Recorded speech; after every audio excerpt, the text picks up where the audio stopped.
Hey guys, എല്ലാവർക്കും എൻ്റെ ഹൃദയം നിറഞ്ഞ പുതുവത്സരാശംസകൾ. ഈ വർഷം എല്ലാ വർഷത്തിൽ നിന്നും വ്യത്യാസമായിട്ട് ഭക്തിമാർഗത്തിൽ തുടങ്ങിയേക്കാന്ന് ഞങ്ങളങ്ങ് വിചാരിച്ചു. ഒരു വർഷത്തിൽ 365 ദിവസത്തിൽ ഒരു നേരമെങ്കിലും പ്രാർത്ഥിക്കാൻ ഞാൻ ശ്രമിക്കാറുണ്ടെങ്കിലും ഈ അടുത്തെങ്ങും ഒരു വർഷം അമ്പലത്തിൽ പോയി പ്രാർത്ഥിച്ച് സ്റ്റാർട്ട് ചെയ്തതായിട്ട് എൻ്റെ ഓർമ്മയിലില്ല. പിന്നെ പ്രാർത്ഥിക്കാൻ അമ്പലത്തിൽ തന്നെ പോകണമെന്നൊരു മൈൻഡ് സെറ്റ് ഒന്നും ഉള്ള ഒരാളല്ല കേട്ടോ ഞാൻ. ഈ പ്രാർത്ഥന എന്ന് പറഞ്ഞാൽ എനിക്ക് തോന്നിയിട്ടുള്ളത് നമ്മൾ തന്നെ നമ്മുടെ മെസ്സായി കിടക്കുന്ന തോട്ട്സിനെ ഒന്ന് ഫിക്സ് ചെയ്യുന്നു, പിന്നെ ആ പ്രോസസ്സ് വരുന്ന ഒരു ഹോപ്പ്. അപ്പൊ ഞാനൊരു 5 മണിക്ക് എഴുന്നേറ്റിട്ടുണ്ടായിരുന്നു. തലേന്നേ ഞാൻ പ്ലാൻ ചെയ്തായിരുന്നു ഉറക്കം തീരാതെ കണ്ണ് വേദനിച്ച് എഴുന്നേക്കേണ്ട അവസ്ഥ വരരുതെന്ന്. അതുകൊണ്ട് ഒരു രാത്രി 10:30 ആയപ്പോഴേ ഞാൻ നെറ്റൊക്കെ ഓഫ് ചെയ്ത് മൂടിപ്പോച്ച് കിടന്നായിരുന്നു. പിന്നെ അതുകൊണ്ട് സുഖമായിട്ട് രാവിലെ പൊങ്ങാൻ പറ്റി.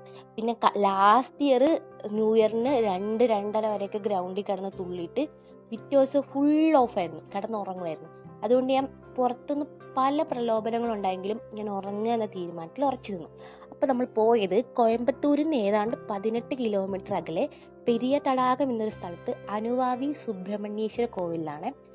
ഏകദേശം 6:30 ഞങ്ങൾ സ്റ്റാർട്ട് ചെയ്തു. 7 മണിക്ക് ഞങ്ങൾ സ്പോട്ടിലെത്തി. ഒരു 12 കിലോമീറ്ററോളം ഹൈവേ ആയിരുന്നിരിക്കണം. ബാക്കി അങ്ങോട്ടൊരു ഉൾപ്രദേശം പോലെ 500 സ്റ്റെപ്പ് കയറി ചെന്ന ഒരു മലമുകളിലാണ് ഈ കോവിലുള്ളത്.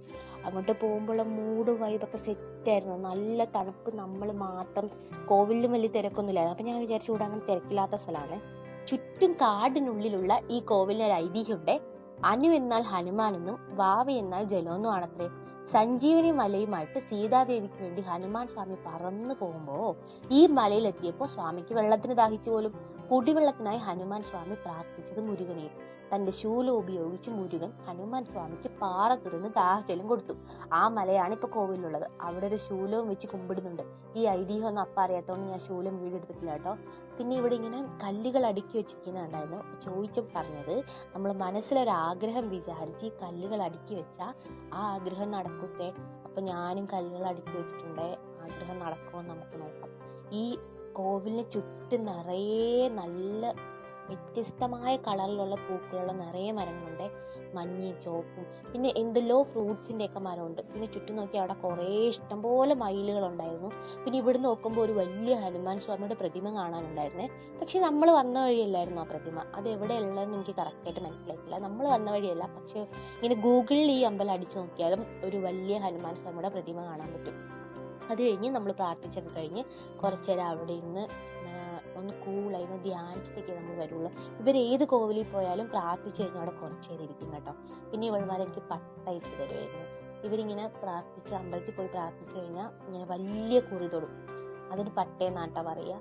അപ്പൊ നല്ല നല്ല ഭക്തിയുള്ളവരിങ്ങനെ പട്ട തൊട്ട് നടക്കുന്നത് ഞാൻ കണ്ടിട്ടുണ്ട്. അങ്ങനെയാണ് ഇവർ പറഞ്ഞു കേട്ടിട്ടുള്ളത്. അങ്ങനെ ഇവൾമാരെ എനിക്ക് പട്ടയൊക്കെ ഇട്ടായിരുന്നു. അത് കഴിഞ്ഞ് നമ്മൾ അവിടെ നിന്ന് ഇറങ്ങി. ഒരു 8 മണിയൊക്കെ ആയിട്ടുണ്ടായിരുന്നു. അത് കഴിഞ്ഞ് നല്ല തിരക്കുണ്ടായിരുന്നു. നമ്മൾ തിരിച്ചിറങ്ങുമ്പോൾ നല്ല തിരക്കുണ്ടായിരുന്നു. ഒരു 10 മണിയൊക്കെ ആകുമ്പം അവിടെ ഫുഡ് കൊടുക്കാൻ തുടങ്ങുക, അന്നദാനം ഉണ്ടാവും. അപ്പൊ നമ്മൾ തിരിച്ചിറങ്ങി.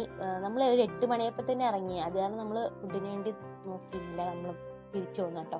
പിന്നെ അടുത്ത് തന്നെ ഒരു സിദ്ധർ കോവിൽ ഉണ്ടായിരുന്നു. അവിടെ കാല് കഴുകിയിട്ടൊക്കെ വേണം കേട്ടോ ഉള്ളിൽ കയറാൻ. പിന്നെ തിരിച്ചു വരുന്ന വഴി വിശന്നപ്പോൾ നമ്മൾ ഫുഡ് കഴിച്ചു. ഒന്നും നോക്കാനില്ല, നമ്മൾ ദോശ തന്നെയുള്ളൂ കഴിക്കുള്ളൂ.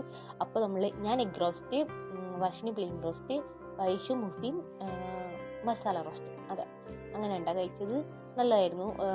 എഗ് റോസ്റ്റ് അടിപൊളിയായിരുന്നു, പക്ഷെ മസാല റോസ്റ്റ് എത്ര പോരായിരുന്നു തോന്നുന്നു. പിന്നെ ഞങ്ങള് വേറൊരു കടയ്ക്ക് ഒരു ചായയും കുടിച്ച് തിരിച്ചു പോന്നു. സത്യത്തിൽ ഞങ്ങൾ ഹോസ്റ്റലിലേക്കാണ്, നമ്മുടെ തലേ ദിവസത്തെ പ്ലാൻ അനുസരിച്ച് ഹോസ്റ്റലിലേക്കാണ് വരേണ്ടത്. പിന്നെ പെട്ടെന്നൊരു സഡൻ പ്ലാൻ ഇട്ട് നമ്മൾ ഇഷയെ പോവാന്ന് വിചാരിച്ചു.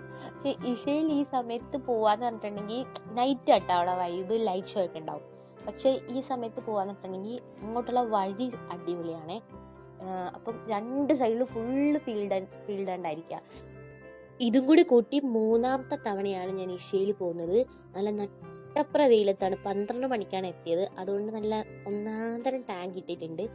ഓരോ വർഷവും സ്റ്റാർട്ട് ചെയ്യുമ്പോൾ ആ വർഷം പുതിയ 12 പ്ലേസസ് എക്സ്പ്ലോർ ചെയ്യണം എന്ന് ഞാൻ വിചാരിക്കലുണ്ട്. ഇനിയിപ്പോൾ ഒരു വർഷം തികച്ചില്ല തമിഴ്നാട്ടില്. അപ്പോൾ അടുത്തുള്ള നല്ല നല്ല സ്പോട്ടുകളൊക്കെ ഈ വർഷം കണ്ടു തീർക്കണം. അപ്പോൾ ബൈ ബൈ ഗൈസ്.